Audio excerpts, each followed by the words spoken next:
So in this video, I'm going to give you my #1 recommendation on how you can increase your streams, build your fan base, and generate more income from your music. So stay tuned.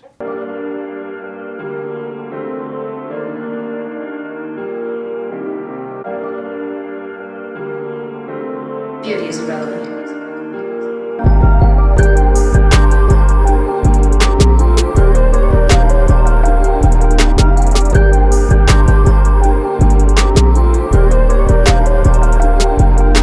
What's up, YouTube? It's your boy Relevant, multi-platinum music producer, audio engineer, and music business coach. And today I'm going to give you my #1 recommendation on how you can generate more streams, more income, and build a bigger fan base from your music. All right? So if it's your first time here, before we even get started, make sure you hit the like button, make sure you hit that subscribe button. Appreciate you guys coming by and supporting. All right? So without wasting any time, let's get straight to it. So one of the main things that I want to talk about today is something called listener loyalty. I learned this term from my representation over at CSAC, James Leach. Shout out to James. And one day I was in a meeting with James and we were talking about how so many artists have these short career spans where you hear about them today and then next thing you know, 1, 2, 3 years go by and you don't really hear about them anymore. Maybe they were getting some kind of buzz or some type of momentum and they even had a song on the radio or they went viral or something like that, and then poof, they're gone.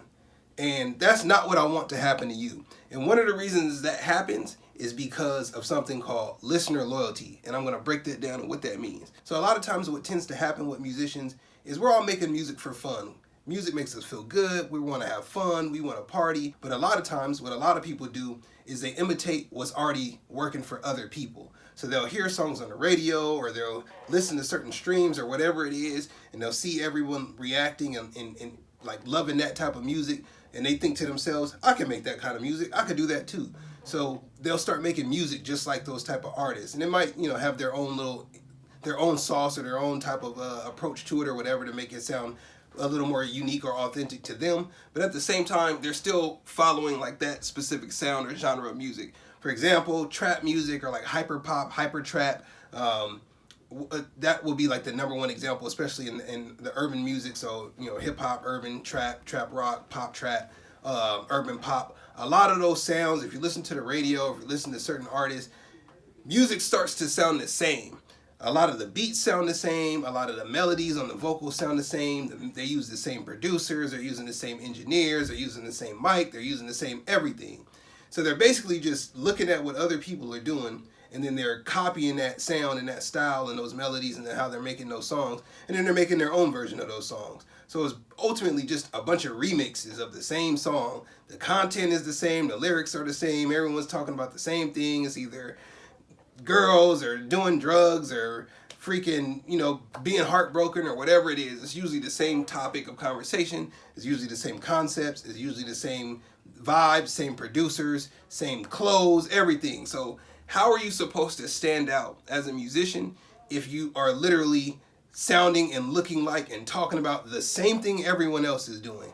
Now, you can generate a buzz from this. You can build somewhat of a fan base from this. People will actually start to listen and follow and like your music because of this. But there's an upside to that and there's a downside to that. And the upside is, yeah, you're making something that's familiar to them. It's like people doing cover songs, for example, or doing like a remake or something, or a remix or anything like that. Doing those songs allow you to have some kind of familiarity with the listener so that even if they've never heard of you, they know of the song. So it's easier to get their attention and keep them engaged in the music. But the downside of that is if your music only sounds like anybody else's music, then they're not going to be they're not going to be loyal to you.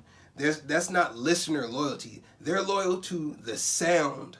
That means they might be loyal to the beats. They might like trap drums. They might like the vibe and the tempo of how trap or hyper pop or EDM or whatever it is. They might like that vibe itself, but it doesn't mean that they like you. They just like that style of music. So the beat itself or the sound of music or the melodies or whatever it is, those type of things are what they're falling in love with. That doesn't mean that they're actually falling in love with you as an artist and as an individual.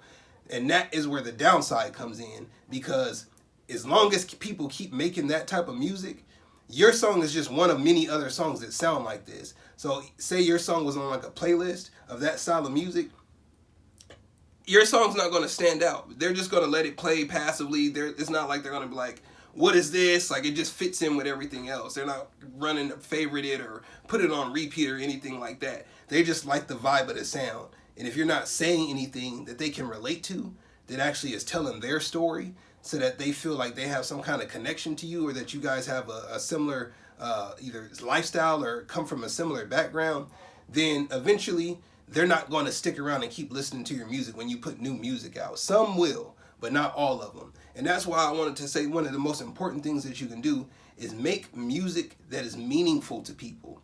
Make music that people can connect to and relate to on a personal level from the heart. Not just entertainment, not just fun, not just party, girls, drinks, drugs, blah, blah, blah. Like, that stuff is just for fun. That's just entertainment. It doesn't mean that it's not really substance. If you were to look at the top songs that win awards, and maybe I'll pull some up and put some on the screen here, we can look at what songs get the most like engagement, get the most comments, or the most people relate to, or bring people out of certain situations that they were dealing with, or whatever's going on.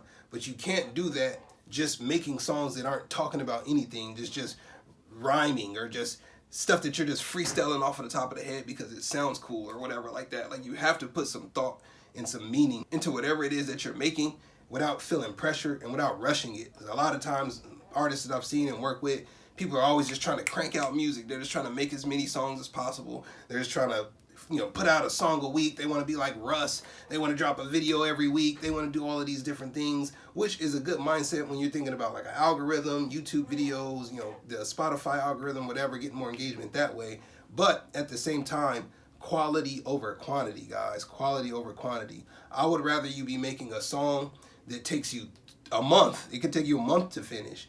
But making sure that those lyrics and your story is actually something of substance, that's actually going to be able to be something that people can relate to, or even get somebody through something.